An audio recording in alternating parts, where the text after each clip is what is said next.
Good, thank you. How are you? Fine, thanks. And you folks are getting set up, but we are on.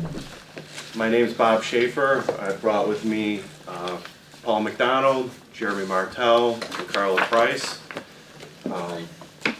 And first I would just like to go over an agenda real quick. We'll go through some experience and knowledge of the airport, some key staff that we have here, and some airfield design experience and our firm overview. So in our few years with you so far, we've accomplished a taxiway signage and lighting project, installing new signage and lighting along your main parallel taxiway A while replacing a rotating beacon. That was in 2013-14 grants. We've also removed obstructions in a safety critical area of the approach surfaces on and off airport property while eliminating our nighttime restrictions. And during that project there was some challenges with obtaining access agreements to private property owners, which was a big win for the county in that we didn't have to pay money for obtaining permanent easements. So that was, in St. Paul Cemetery we also improved their property by removing old trees and planting new landscaping. And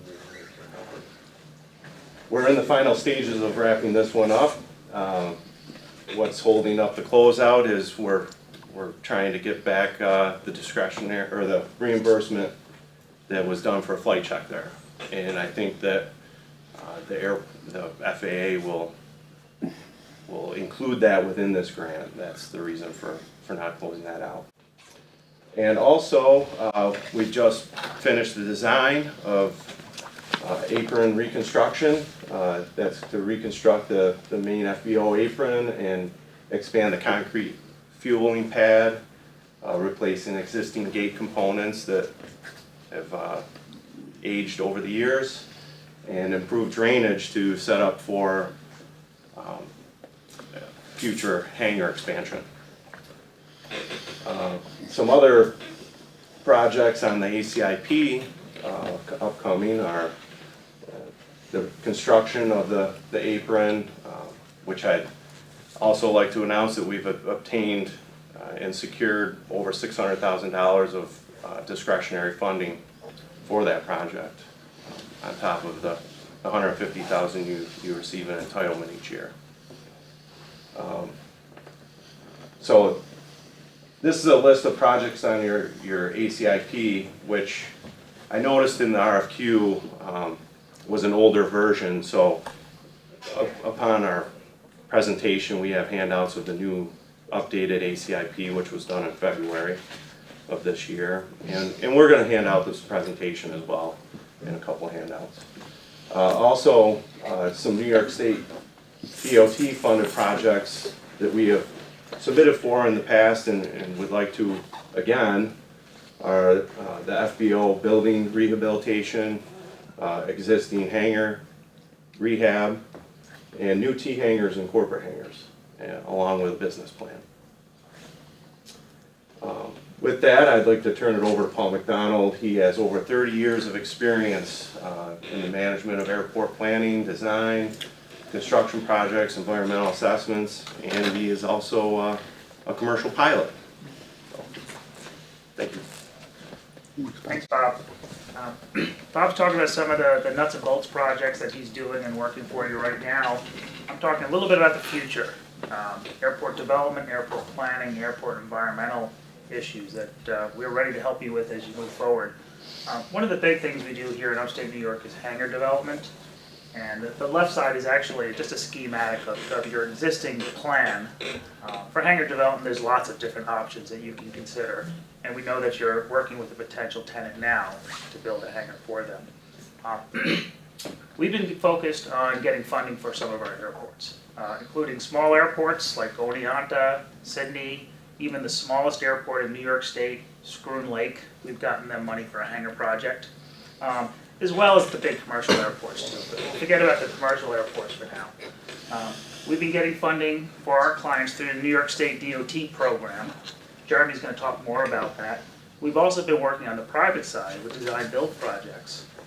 And we've even done FAA funding for hangars for the public components of the hangars, such as the site work, the apron work, and some of the layout work and planning. Obstruction removal.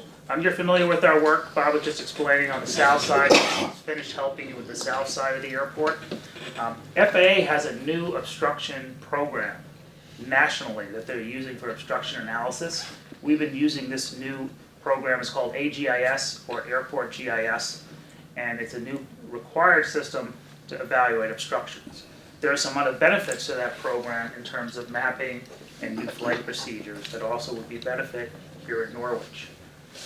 We use it also, a new mapping that comes out of that is good for environmental studies and coming up with your removal plans. Business planning is another component of service that we provide. Traditionally, the DOT was funding business plans. They're now considering, and we're shortlisted for this service, is funding business plans again, starting as early as this year. They've been a little slow at the DOT though so far.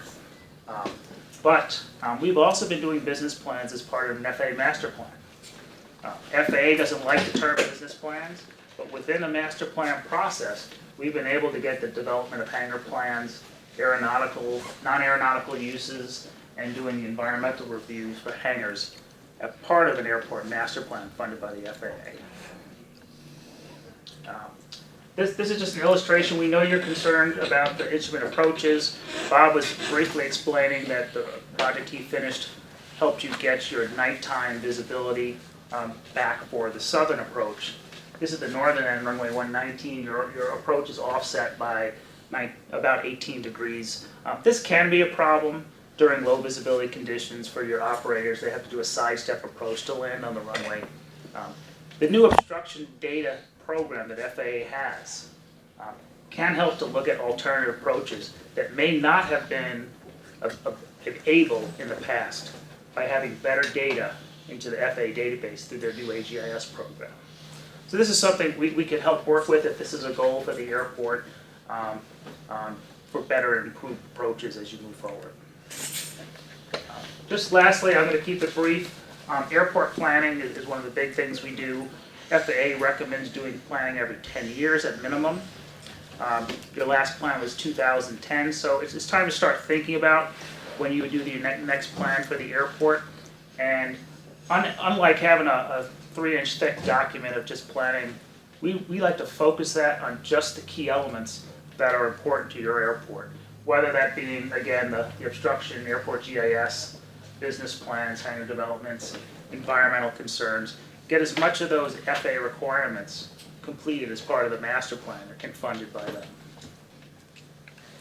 With that, I do want to introduce Jeremy Martell. When we started working for you 4 years ago, Jeremy was not yet on our staff, but now he's full-time with us for the last couple of years.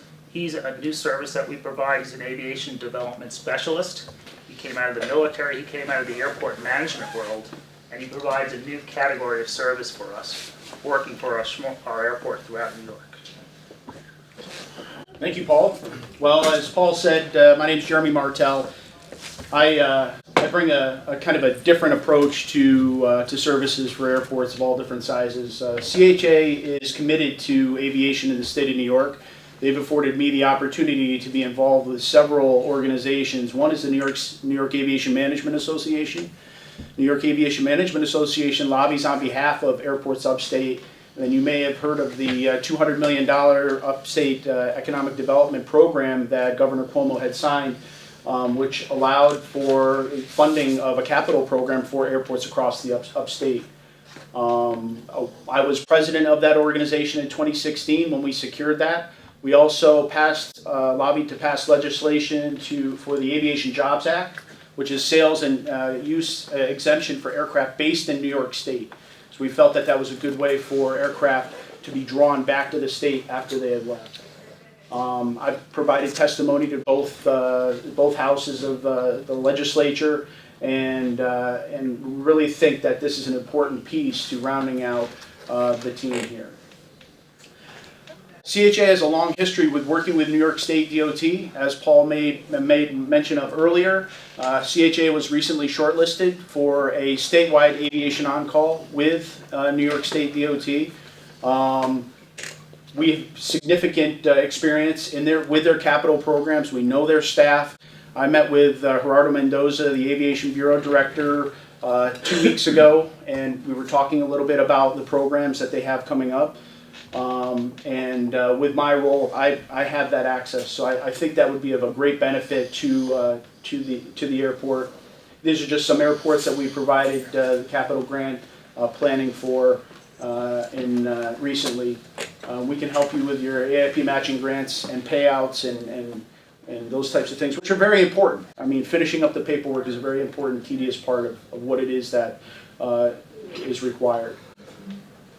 New York State DOT scoring can be convoluted and very complicated, and don't know that it needs to be, but that's the process. Recently, the New York State DOT, at the urging of NYAMA, upped the maximum grant allotment to $1.5 million. In previous years, it was lower. It was $1 million, and let's face it, $1.5 million. That can provide some real work. You can start looking at runway rehabs. You can start looking at taxiway work. There's some things that are very important. In going after this type of funding, letters of support are key. You have a lot of stakeholders at your airport, and it's very important that that they play a part in helping secure that funding. And if we're selected, we would like to be a part of that and help supporting you and giving you information that may help them support your application. In June, we have a letter here that was sent out to all sponsors. In June, applications are going to be accepted for the program. Actually, on May 22nd, there is a webinar that is going to occur on that process. Hangar and building rehabs, new hangar facilities. Even if you've submitted on those before, sometimes you don't get selected the first time. Sometimes you don't get selected the second time. The third time, when they start seeing it, they realize that there's a need, and those things are very important. So we can help, there's greater potential for funding. And we've helped, over the course of the past several years, we've got 12 projects obtained for our clients statewide. With that, I'm going to turn it over to Carla Price. Carla's our grant administrator. She helps us with the FAA and state grants, really that paperwork, that DBE program, all the stuff that isn't necessarily on our radar as airport sponsors, as airport directors. Carla comes in and helps wrap all of that up and make sure that you're in compliance. So with that, I'll turn it over to Carla. Not necessarily the fun stuff, is what you really meant, right? Yeah. So when I was hired originally, it was because our company realized that most general aviation airports don't have the number of staff they need to administer all of the paperwork items the FAA is looking for, and also that it's important that that you get relationships with either the FAA or the state or any of the stakeholders at the airport. I know when Bob was talking about getting discretionary money in addition to your non-primary money, for discretionary money, you're competing with every airport in the state of New York. So you've got to really have a good project and relationships with these other agencies, I think, can help to be able to know that you're serious about the requirements that they have and you're serious about getting additional money, and then they're more willing to give it to you. So so in the handout, you'll be able to read all these paperwork items. Certainly not a complete list, but it's a pretty good start on a list. And then we have a couple, we just recently completed a DBE plan for you guys, which is a disadvantaged business enterprise. and it's a federally mandated program. And we've had teaming partners for several years. One of them is a DBE and one's a minority. And we just included those in our slide because we believe in the program and that we want to do our share to help to make you guys comply with that program. Sorry, Bob, I'm like stepping right over you here. And Bob's going to come back and finish it up. He's been your program manager for all these years, and he'll continue to be, and he kind of takes it from start to finish.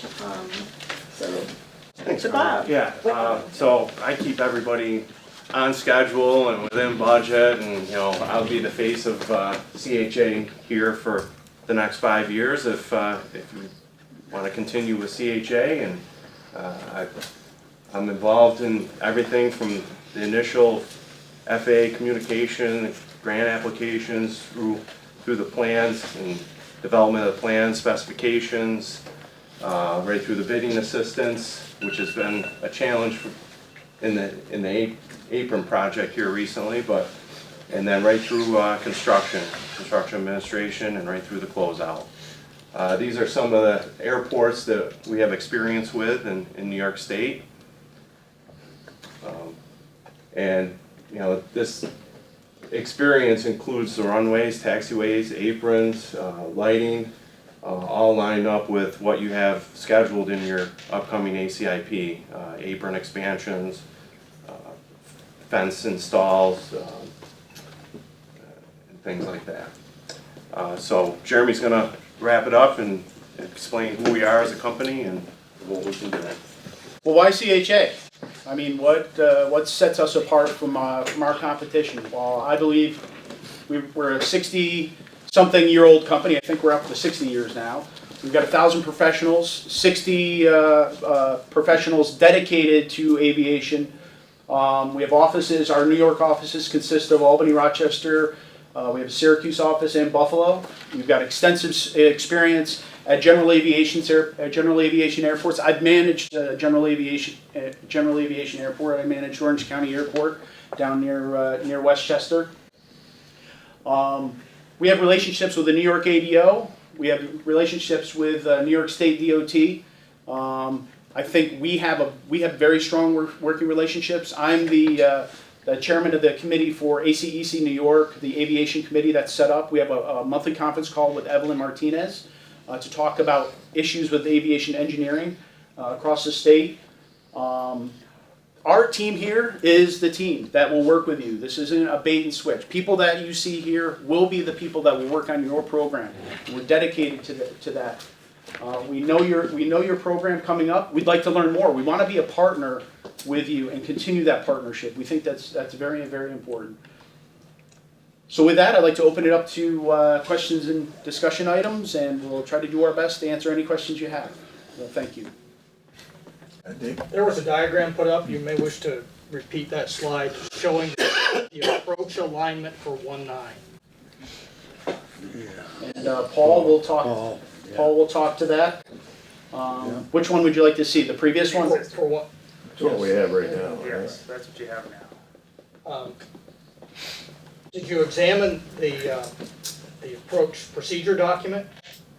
No, not yet. Because it does not go to the runway. It goes to a point about half a mile north on the extended center line of the runway, which is the missed approach point in the procedure. And then the final segment is visual, what we're showing here. We zoomed in on this, yes. Well, not only is it zoomed, but it's misaligned. It's misaligned. The angle is not aligned like that. Right, you would come in at the wrong angle on that procedure.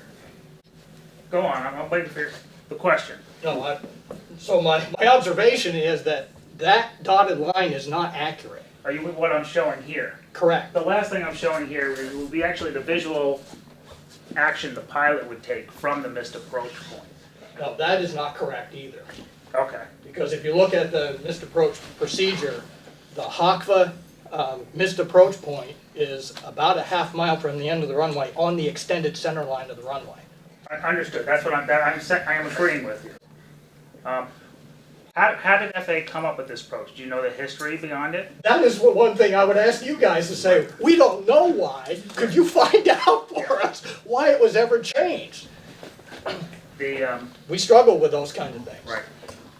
One of the things I was alluding to at the presentation is FAA doesn't have good data, particularly for the county airports. They do detailed surveys for the commercial airports, and now they're even getting out of that business. They're having all airports do their own surveys. They'll fund them. They'll do a 90% funding of them. That's that airport GIS survey. We've done about 7 or 8 of them so far. We've got a couple more lined up this year, and FAA is funding all of them. It's not an overly costly or difficult process, particularly for a simple airport with a single runway. And that gives FAA and their partner at the federal government, NGS, all the data they need to maximize the approach procedure for both ends of the runway. We don't have Both ends that at yet. the same time. You don't have an AGIS procedure survey in place. Jeremy, if you flip to the next one, this would be the ideal procedure, and it still would stop beyond, not at the end of the runway potentially. This might be the last visual segment. But having a lineup like this, the FAA could evaluate whether that's feasible, but only if we do that additional survey. That's one of the reasons I wanted to bring it up, because I knew it was something the FAA is now saying, you do a survey and we'll look at it for you. Or you get a letter saying that the 20-to-1, there's penetrations to your 20-to-1, and then they want to limit your night approaches, which for some airports is pretty significant. There's a lot of activity that occurs at night.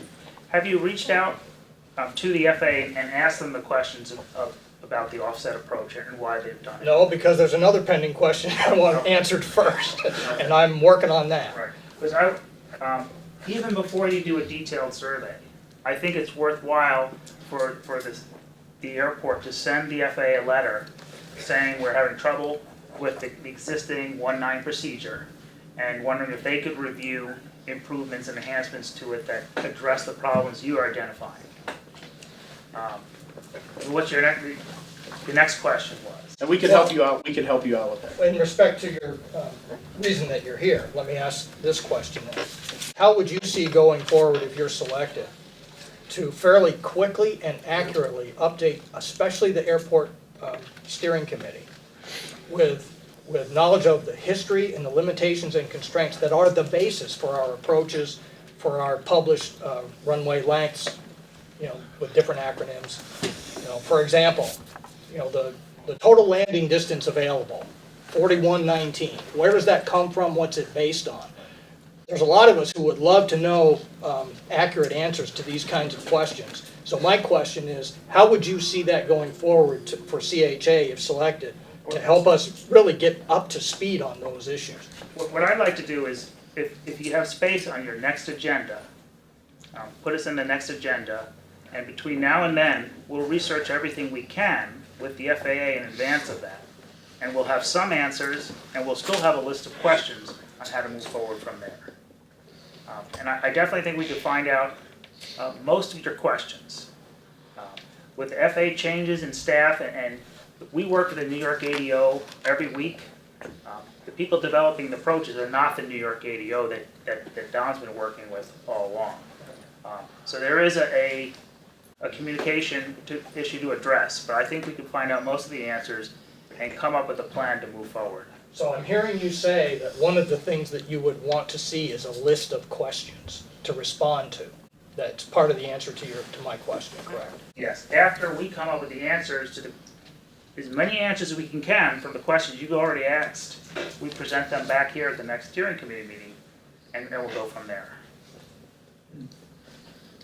In the past, has there been much contact? I mean, now you say this is the team, these are the people we have in place, these are the people you'll be seeing, but I've been on this committee for a year, never met anyone from CHA, never heard any, and some folks didn't even know who the engineering firm was that was working with us. What happened then? Is there a change in approach on how you're going to communicate with us? Because it doesn't seem like there was much from my short tenure here. Let me answer. You came I'm in the- January, right? Yeah. All right, so it's been since January. You've been, Oh, sure. Well, yeah. Okay. It might 6 all months. right, thank you. I This year. manage the practice in the Northeast. I'm the practice leader in the Northeast. That's my job and part of what I do. I was recently promoted to that position. Part of what I'm I need to do is make sure that we're reaching out and continuing to service our clients in a manner that's you would expect. And that's part of why I've reengaged with Bob, and that's part of what we're going to do is ensure that there is that contact and connection, and make the contact more than just one person. Maybe get it a couple people deep. Maybe put Paul on that list so we can have a team, more of a team approach to this, and not just one person. Bob will be the primary point of contact, but then you can contact Paul if you have a question. I would say that Bob and Dom talk regularly. And Bob's comment, I've come to these meetings in the past, particularly when we have an issue we're addressing. In addition to this approach procedure, there's something with a deadline right now, and that's the grant application for New York State program. They have $20 million available this year, which is much more than in past years for the GA Air Force. And we've been asking DOT, when is the program coming out? When is the program coming out? And they would not commit to any date. And it was just last week, okay, here's the date and here's the deadline. So they didn't give sponsors. Due next week or what? Pretty much. Pretty much. It's due June 9th, I think. The webinar is May 22nd. It's due, I think it's June 9th. I printed some They do copies. it, they do it all the time. I think it's, In my 17 years of being on this committee, it's like Well, one of my the questions, federal if I government might be just, so bold as state, to interject at it's this like point, unreasonable is, deadlines. since you're our current consultants or whatever you're called, what do you have for us for the June deadline? We want to do an application for a hangar project. And in the past, we've talked about your terminal, we've talked about repairing the existing. Go towards the end. So you feel like you could dust that off and send it in if need be by the June deadline? There's no question we get an We can meet that application June by the deadline, There's but no it's question on it's a that. new application, so Yeah. it's not like you just And take the old one. in that vein, what is your procedure for dealing with grants? Now, you said you did administration and paperwork, and basically, what's in it for you? Is it a contingency type of thing, where if you get the grant, you would administer it for If- X? Exactly. It would be the same as the current FAA projects we do for you. As your on-call consultant, you have the advantage of us doing your applications and your drawdowns and your various paperwork. And then we get projects for you that you issue to us as they come in with the grant. So we do these grant applications for all the clients that we have on-call agreements for, so we'd be Yeah, happy. that's all right. No, I just wondered if you were ready to do something, and just a couple other quick questions, and I'll get out of your way. You said you just got us $600,000 in discretionary funding. Is this something I'm sorry, give credit where credit's due. Is this something new? Have we heard about this? It's, That's for the apron project. Okay, so we've already, this is not something that just came in today. No. or whatever. Okay, all right, that's I all just right. got news though, a couple weeks ago that, we actually bid it once and unfortunately have to go through a rebid right now because the low bidder had many mistakes, and after communicating with the FAA and RC here, we just felt it was right to rebid it. Okay, I have trouble tracking all your acronyms and funding streams. yes. And most of this is, anything with engineering is pretty much Greek to me. The funding streams I'm trying to track, and, it seems that you were touting your connections with DOT, and it seems like we haven't gotten any New York State funds in recent years. And can you explain? well, and, Why not? and part of that reason is because New York State DOT, they're behind 2 years on their grants. So for example, we're working off of a 2016, 2017 grant, now a 2017, 2018 grant. And actually, I was on a committee that sat on a phone call with New York State DOT. Did we want to combine the two programs and make it, we want to keep it separate. I think it's better. That's what the recommendation was. But New York State DOT Well, one of your competitors put in the presentation that we have had no New York State aviation. That's grant. because New York the State last 5 DOT, years. they're being a little disingenuous. No. I will say that, because New York State DOT just released the round of funding for the previous year. We haven't had funding in 2 years. It's a little behind. It's a lot behind. And this is one of the And we things that the New York Aviation Management Association does, is lobby, and lobby on their behalf. It is a fact that the last applications that you submitted were Shenango Are we County. submitting them? That's another question. Don't mean to interject, but I we mean, prepared them. We prepare them for Okay. your submission.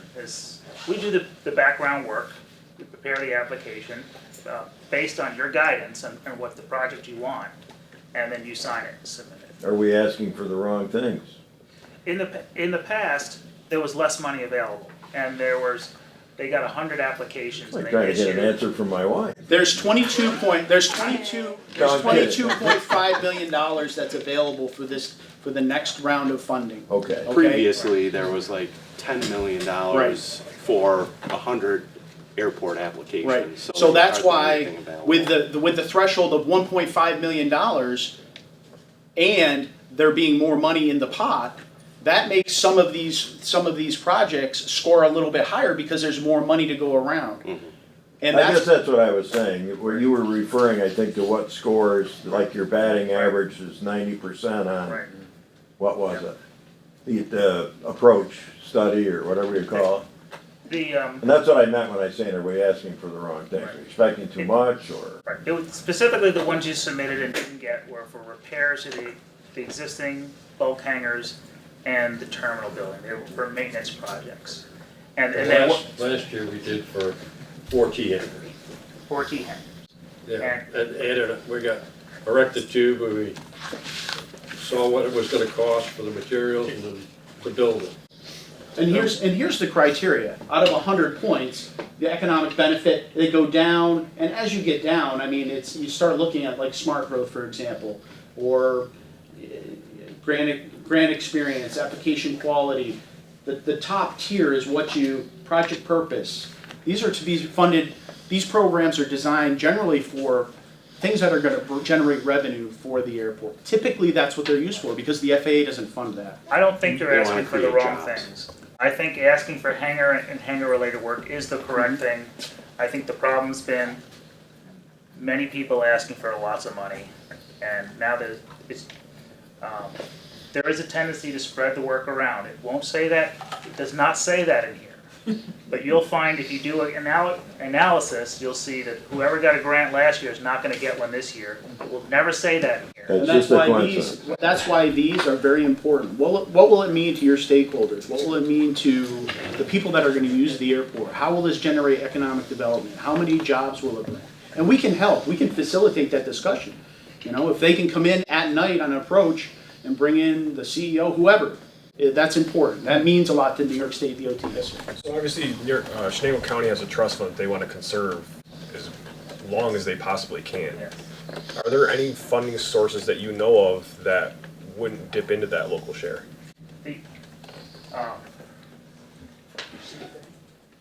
This program does have a 10% local share. What you can do though, if possible, if there's tenants or users that are willing to contribute, you can do it that way. But the more percent you're willing to dip in from your trust fund or other sources, the better chance you have of getting the project.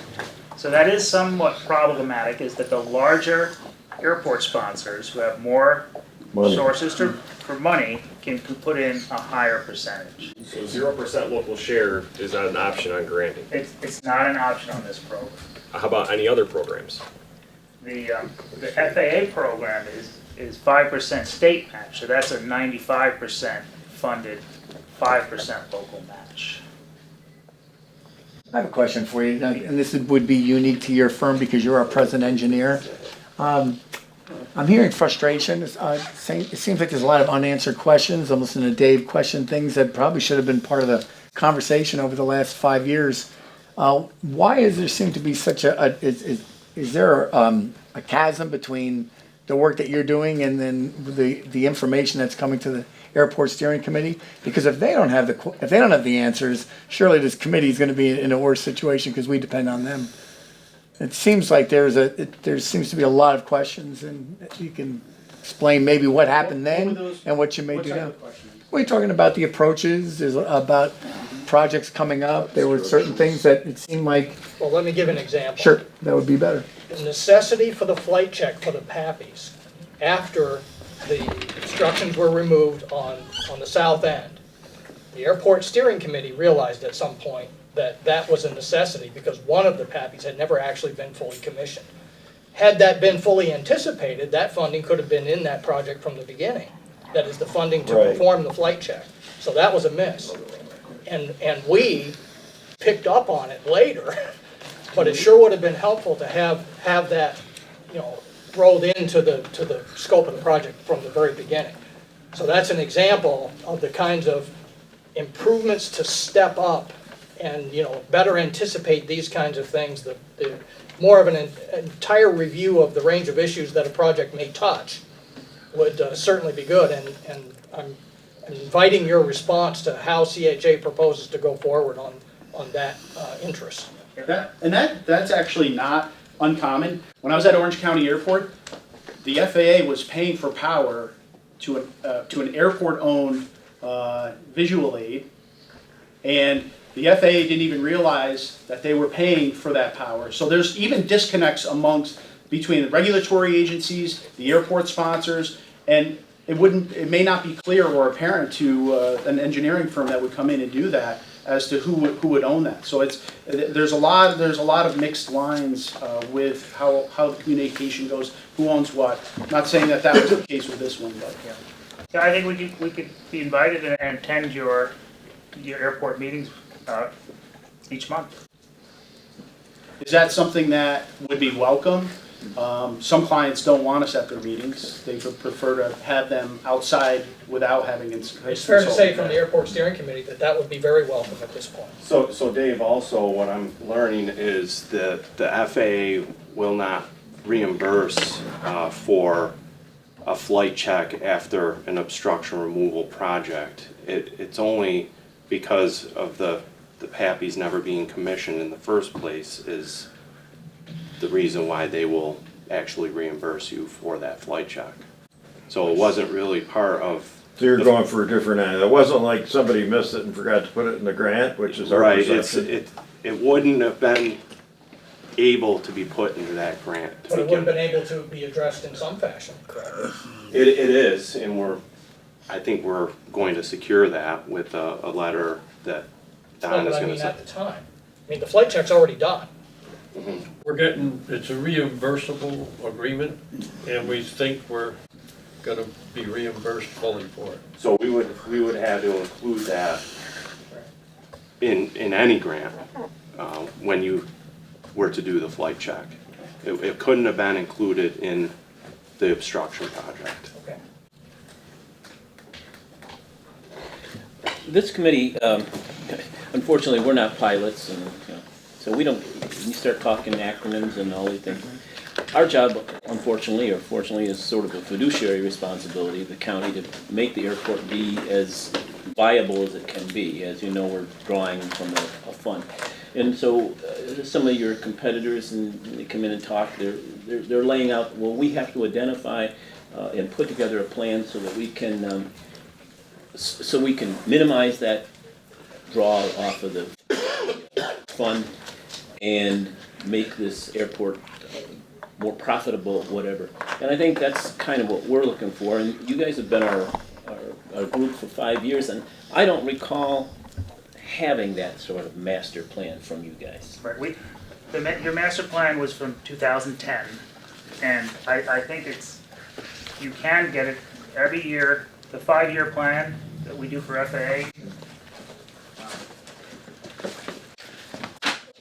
we can update this now, and I'm suggesting that, because I made a copy for everyone here, that we think about updating it this fall. We update it every year to include that planning study. FAA would consider that.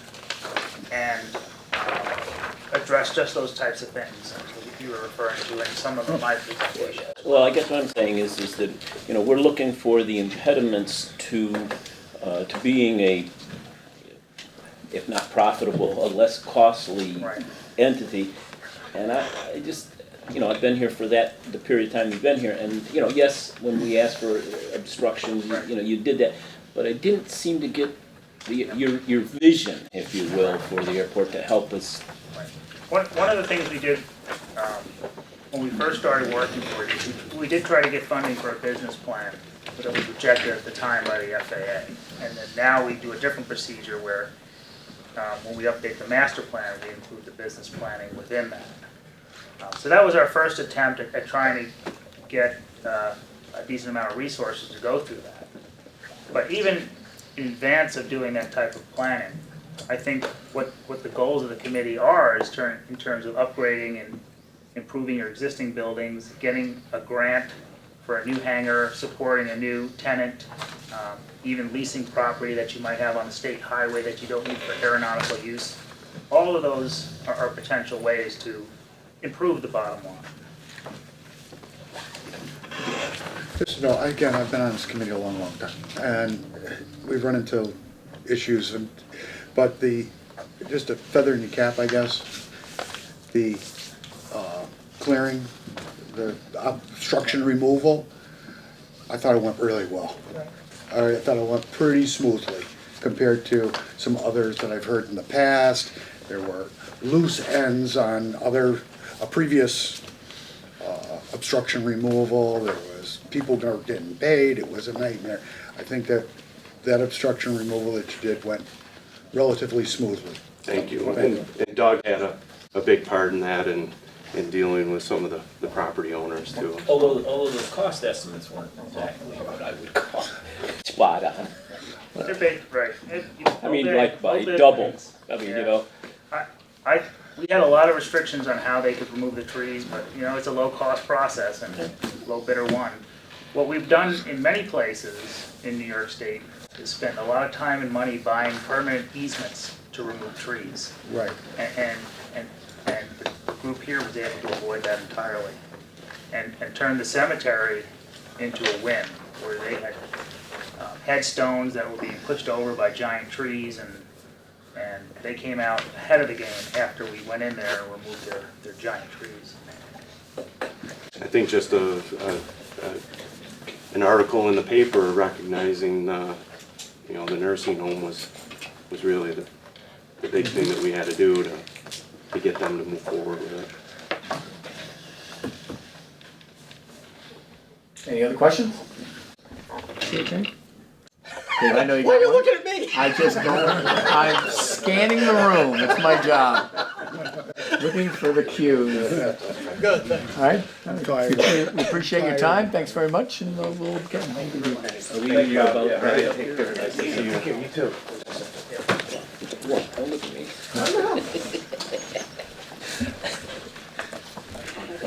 Add it to your pile. All right. I'll take two. Yeah. We have plenty, I didn't want to overburden you with too much paper. I gotta run. I gotta go. Mike, I gotta run. Hey, nothing. Good job. Do we have any other business? We won't have any other business, so we can look for, we got a motion to adjourn. I'll make it. Got seconds, as he Is that runs out the running out door the door? and bows. All right, thank you very much.